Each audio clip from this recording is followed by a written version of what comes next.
Adam Schefter, yesterday morning, put out that Ryan has told ESPN he would leave the network, quote, for the perfect situation. He would only leave the network for the perfect situation. Is this the perfect situation?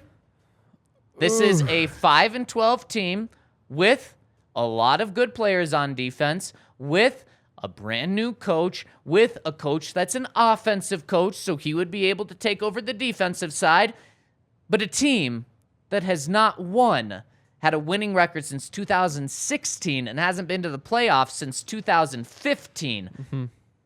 Is it a perfect situation? I guess it's not perfect. It can't be perfect because they didn't go to the playoffs. They win the Super Bowl last year. It's not perfect. I do think, though, that if you're trying to figure out what the perfect situation would be, the first thing you'd say as a defensive coordinator is, who's the head coach? Definitely. And the answer is, it's Sean Payton, one of the 5 best coaches in the league, and what he's really good at is running an offense. So that means you don't have to worry too much about that offense being the issue. If you run a good defense, the team's going to be good.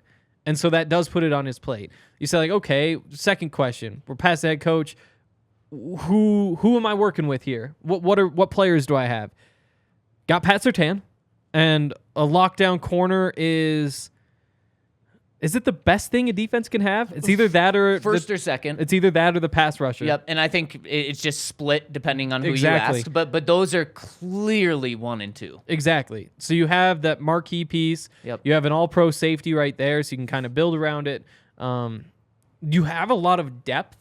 Just because this is one of the things Jerry Rosburg pointed out at the very end of his time here. But it was like, this is actually really good for all the depth on the team because everybody got to play so much.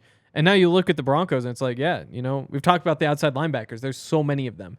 The corners, maybe not so many, but Jaquan McMillan is a guy you're excited about next year. You also add somebody in the draft, whoever. So I do think that you have the depth. You have a couple top pieces.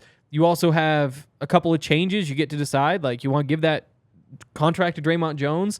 Would you rather just try to give that same contract to Javon Hargrave or some of the bigger name guys who are out there? So stay tuned for tomorrow when we talk more about Draymond. So true.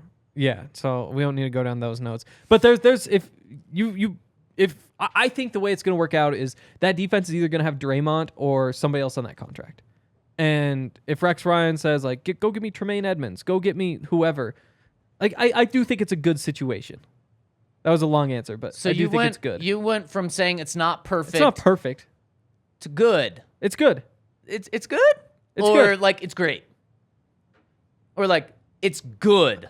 It's good? I think it's good, but you could see in your mind how it could be great. It's good. In a year, it could be great. Like, if all of a sudden the offense is good, all of a sudden it's a great opportunity. But that just is such an unknown right now that you have to call it good.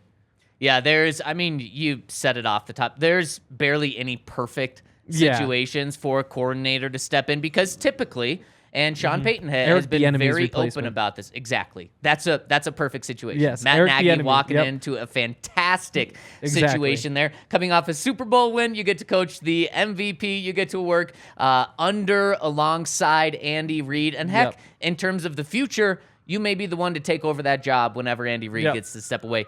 That's the perfect situation. That is perfect. That is perfect. Yes, I completely. You got a good offensive line. You have enough. Wow. Anyways, we don't need to talk about the Chiefs, but no. That just shows like what a perfect situation looks like. So I think Rex Ryan, great job talking to Adam Schefter and dropping this perfect situation because he's putting himself out there with the possibility of rejection. He has a cushy gig at ESPN right now where he's making tons of money. He gets to rip Russell Wilson. He gets to tell Sean Payton that he's not going to be taking the head coaching job of the Denver Broncos about a month ago. And he gets to be wrong. And you know what? It doesn't matter. He gets to go viral for things he says, and that's great for him. His job right now is great, but clearly he has a little itch to get back in this. And clearly the Broncos kind of want to vet not just him, but other people. So there is a chance that he doesn't get this job. And that's could be embarrassing to someone who potentially has a big ego like Rex does. So he puts this out there because then he gets to take a step back, Henry, and say, No.